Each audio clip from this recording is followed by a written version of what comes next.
গ্রামের এক ছোট্ট বাড়ি। রমেশের দুই স্ত্রী সুরভি আর মৌসুমী।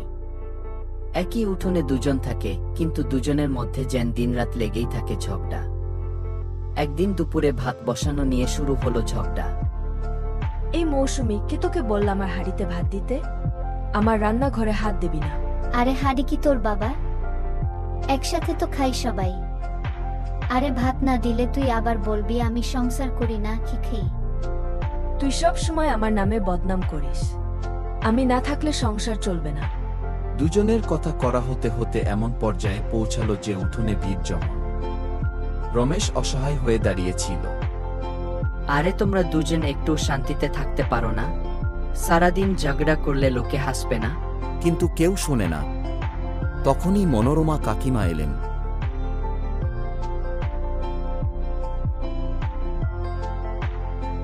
এই শুনছি তোদের ঝগড়া।